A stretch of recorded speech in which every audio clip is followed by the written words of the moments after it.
Hola amigos, ¿qué tal? Alvin Vázquez Xavier con ustedes. Bienvenidos a su canal educativo, La Clase del Teacher. Es un grato placer presentarles esta primera parte de un resumen que les he preparado sobre la unidad número 1 de la asignatura Química Básica o Química 014 de nuestra Universidad Autónoma de Santo Domingo. Sin más preámbulos, iniciamos.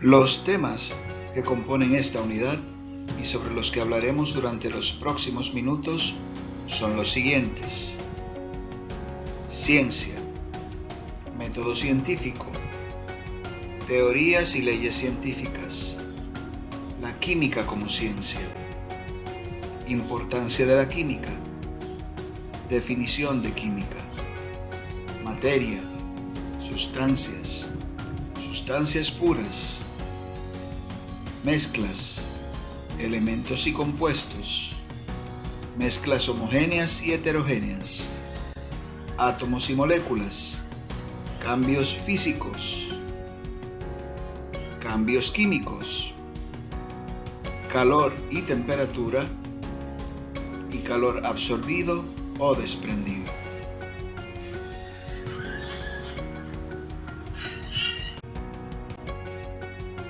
Debido a que la química es una ciencia, debemos en primer lugar definir ese concepto. La ciencia es un conjunto de conocimientos, objetivos y verificables sobre una materia determinada que son obtenidos mediante la observación y la experimentación, la explicación de sus principios y causas y la formulación y verificación de sus hipótesis. Una clasificación de las ciencias las divide en fácticas, factuales o empíricas, y en formales. Las ciencias fácticas estudian el mundo concreto y material. Las ciencias formales, por su parte, son conjuntos sistemáticos de conocimientos inductivos, racionales y coherentes. Si bien su objeto de estudio no es el mundo físico natural, sus conocimientos pueden ser aplicados al mundo material. Una característica importante de la ciencia es la utilización de una metodología adecuada para el objeto de estudio y la sistematización del conocimiento. Y esa metodología es lo que conocemos como el método científico.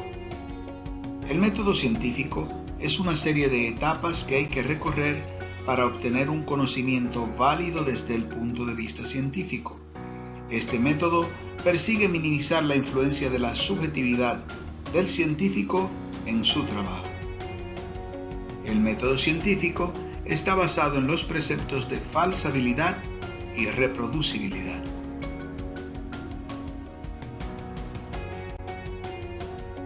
Pasos del método científico. 1. Observación.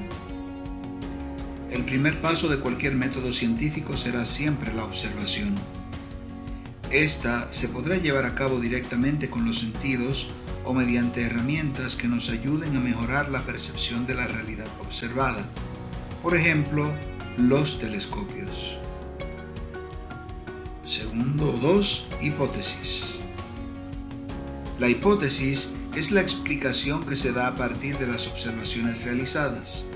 De este modo, se presenta como una posible teoría. Sin embargo, habrá que tener en cuenta que una hipótesis será siempre una posibilidad, pero que será necesario reforzar mediante nuevos estudios, para lo cual será necesario llevar a cabo una serie de experimentos. 3. Experimentación. Este paso es posterior a la hipótesis y su función principal será darle validez mediante experimentos que sirvan para demostrar la veracidad de la hipótesis planteada. 4. Análisis de los datos o conclusión. Los resultados o datos obtenidos pueden ser esencialmente de 3 tipos.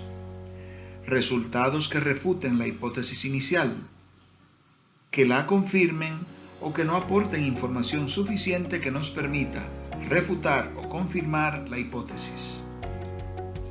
Un detalle importante es que en caso de que estos experimentos lleven a negar la hipótesis, será necesario descartarla y formular una nueva que responda de forma satisfactoria a las observaciones llevadas a cabo durante la experimentación y la observación. Ahora bien, ¿para qué sirven los resultados de un estudio científico? ¿Para guardarlos o para felicitar a los autores por el trabajo realizado? Bueno, para ninguna de las dos cosas. Después de realizada una investigación científica, el siguiente paso es publicar, a través de un artículo científico, los resultados en una revista especializada, preferiblemente de reconocimiento internacional. La idea es informar de los hallazgos a la comunidad científica interesada, de manera que pares especializados puedan replicar, contrastar, apoyar u objetar los hechos que el investigador alega haber determinado en su investigación. Si el conocimiento aportado por el descubrimiento resiste el paso de los años y el peso de los estudios que otros realicen al respecto, eventualmente llega a considerarse una teoría o una ley científica.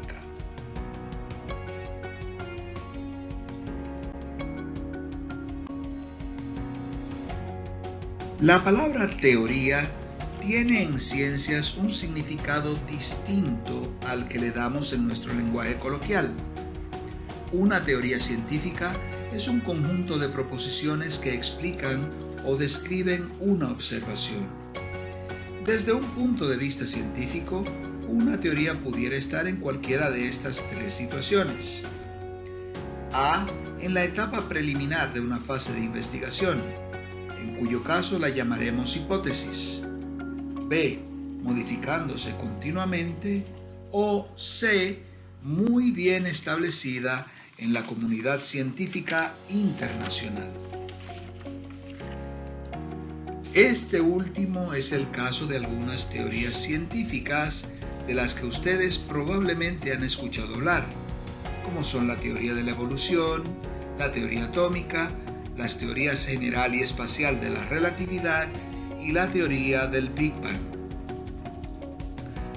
Una ley científica, por su parte, es una proposición que afirma una relación constante entre dos o más variables o factores, cada uno de los cuales representa una propiedad o medición de sistemas concretos. Dentro de las leyes físicas más conocidas, podemos mencionar el principio de conservación de la materia, la ley de gravitación universal, las leyes de Newton del movimiento y las leyes de Mendel de la herencia. Una de las pocas diferencias entre teoría y ley científicas es que la segunda puede ser expresada en forma de una relación matemática o en un lenguaje formalizado.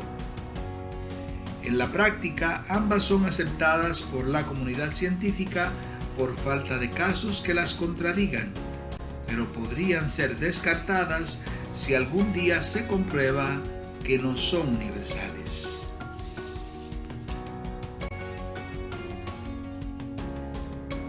La química, del árabe químiya o piedra filosofal, es la ciencia derivada de la alquimia que se encarga del estudio de las diferentes formas y estructuras de la materia, su composición, sus propiedades, sus transformaciones y las leyes que rigen esas transformaciones. La importancia de la química es muy amplia y fundamental para el desarrollo de todas las sociedades. Y por eso,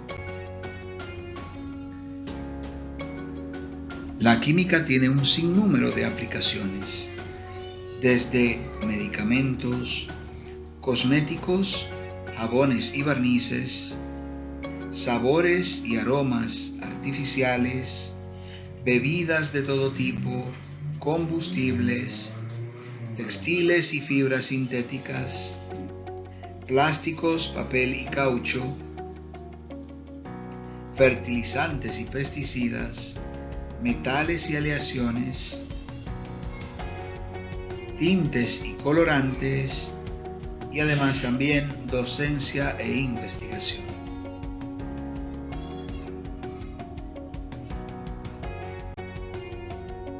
La química es una ciencia que abarca una gran cantidad de áreas de estudio que han generado diferentes ramas o clasificaciones de los estudios de la asignatura.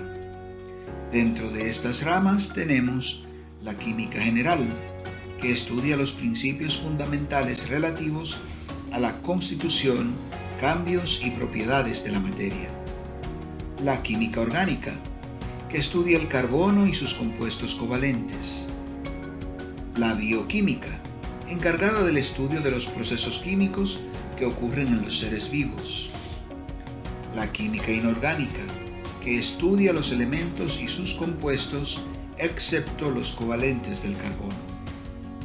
La química analítica, encargada de desentrañar la composición de la materia desde los puntos de vista cualitativo y cuantitativo, y la química física, que estudia la estructura de la materia, la rapidez con la que ocurren sus cambios y el papel que juega el calor en estos cambios.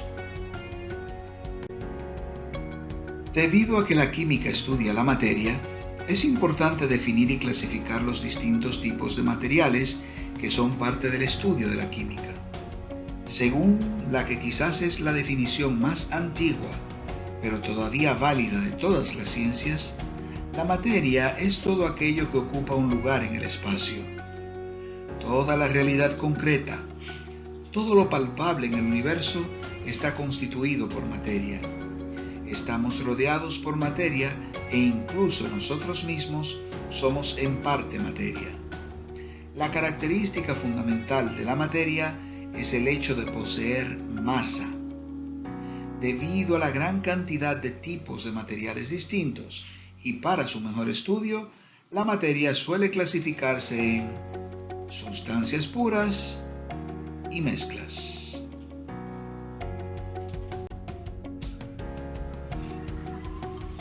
Una sustancia pura es un material de composición constante formado por un solo tipo de partícula elemental o combinación de estas.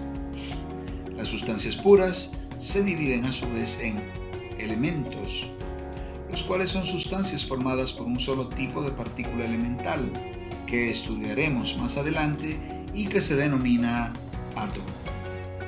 Tanto los elementos como los átomos que lo forman se representan mediante símbolos químicos.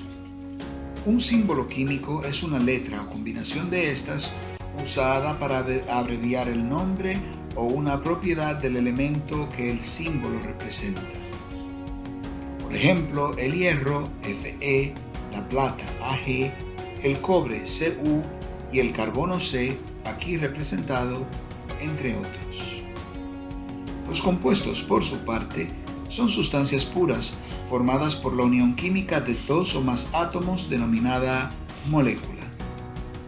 Las moléculas se representan mediante fórmulas químicas, las cuales son combinaciones de símbolos utilizados para indicar el tipo y el número de átomos que forman la molécula. Ejemplo, el agua, H2O, la sal común, NaCl, la lejía, NaOH, etc. Una mezcla es la unión física de dos o más sustancias, elementos o compuestos, sin que haya interacción química entre ellos. En una mezcla, las sustancias que la forman conservan su identidad química y pueden separarse mediante procedimientos físicos como la decantación, la filtración y la destilación. Las mezclas se clasifican a su vez en dos subtipos. Las mezclas homogéneas son aquellas que poseen una sola fase y cuyos componentes no son diferenciables a simple vista, ni mediante el uso de instrumentación poco sofisticada como lupas y microscopios. Las mezclas homogéneas están formadas por al menos una fase denominada soluto y otra denominada solvente o disolvente. Estas fases pueden estar en distintos estados de agregación de la materia. Las mezclas homogéneas se caracterizan por ser uniformes, es decir, poseen igual composición en todos sus puntos. Continuas, es decir, no se aprecia distinción alguna entre las fases y además ser no sedimentables, es decir, no son separables por efecto de la gravedad. Un ejemplo de mezcla homogénea bien puede ser el café que vemos en la imagen, el alcohol mezclado con agua o la sal o el azúcar mezclados también con agua. Las mezclas heterogéneas, por su parte, son aquellas que contienen más de una fase y o que no cumplen con por lo menos una de las condiciones de las mezclas homogéneas. Es decir, o son discontinuas a simple vista, o no son uniformes, pueden ser parcial o totalmente separadas por decantación, o poseen más de una de esas características a la vez. Ejemplos de mezclas heterogéneas son la rica ensalada de frutas que vemos en la imagen, el agua y el aceite, el lodo, la arena y el agua, etc.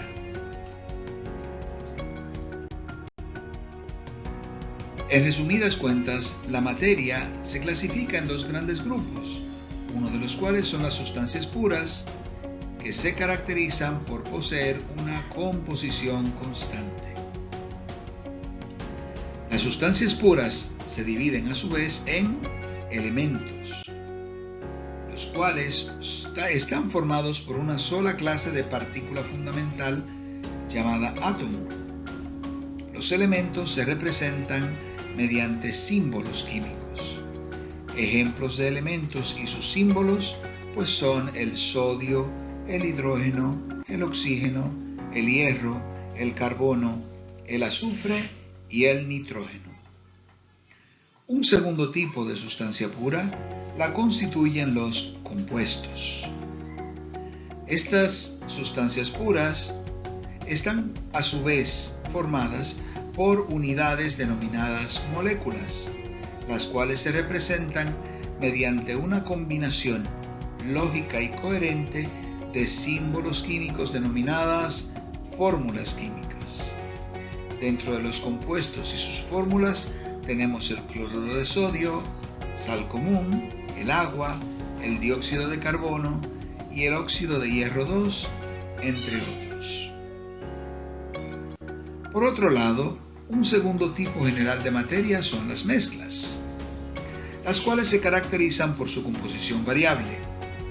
Estas, a su vez, se clasifican en dos subclases más, siendo el primero de ellas las homogéneas, que se caracterizan por ser uniformes, continuas y no sedimentables. Dentro de este tipo de mezclas podemos mencionar el azúcar o la sal en agua, el aire y las bebidas carbonatadas. Otro tipo de mezclas son las heterogéneas, las cuales podemos definir como cualquier mezcla que por alguna razón u otra no cumple con una o más de las tres condiciones mencionadas anteriormente para una mezcla homogénea. Dentro de las mezclas heterogéneas podemos mencionar el lodo, el agua y el aceite, el arroz con habichuelas y el concreto. Y hasta aquí, mis queridos amigos, la primera parte de esta unidad número 1, la materia y sus propiedades.